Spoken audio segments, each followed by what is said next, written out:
Madanapalle కలవగుట్ట colony రాత్రి సుమారు 12 గంటలకు మర్డర్ జరిగింది. ఇందులో కుండుపల్లి ఆనంద్, అతని అనుచరులు చరణ్, మణికంఠ, తర్వాత చిన్నారెడ్డి ఇంకా కొంతమంది అనుచరులు కలిసి 12 గంటల ప్రాంతంలో కుండుపల్లి మన శేషాద్రి వాళ్ళ ఇంటి దగ్గరికి ఇవ్వనూరు శేషాద్రి వాళ్ళ ఇంటి దగ్గరికి వాళ్ళ ఇంట్లోకి దౌర్జన్యంగా ప్రవేశించి ఇంట్లోకి తీసుకున్నాక అతన్ని ఏపీ అతన్ని వారణాయిలో హత్య చేయడం జరిగింది. ఇందుకు సంబంధించి మనకు Madanapalle Gudur police station case దాని మీద మన మర్డర్ కేసు కింద సెక్షన్ 152/2014 మర్డర్ కేసు మీద కేసు నమోదు చేయడం జరిగింది. ఈ ఉదాయి కొండపల్లి ఆనంద్ తర్వాత ఈ బీసీ ఇవ్వనూరు శేషాద్రి మధ్య ఇద్దరు గతంలో కలిసి ఉన్నారు. Bahujan Janata party land settlement పంచాయతీ చేస్తున్నారు.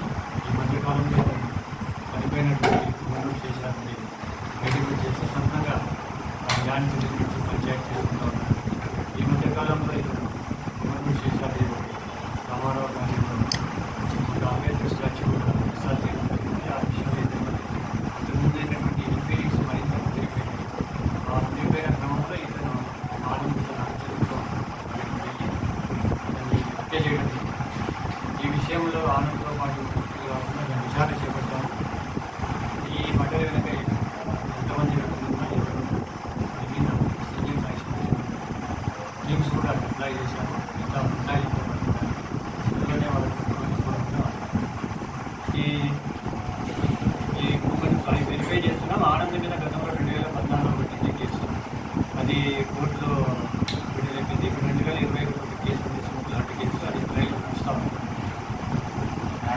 ఎఫ్ఐఆర్లో ఒక 6 మంది నాకు చెప్పింది. ఇంకా కొంతమంది ఉండాలని తెలుస్తూ ఉంది. వాళ్ళ డీటెయిల్స్ కూడా ఉంటాయి. విషయాలు అందరినీ ఎగ్జామ్ చేసి మనం లీగల్గా వాళ్ళని చేయడం చెప్పిన తెలిసి వాళ్ళు కూడా చేయడం ఇలా చేస్తే ఎవరెవరు ఏ ప్రాంతం వాడుతుంటే రాజకీయ కోణంగా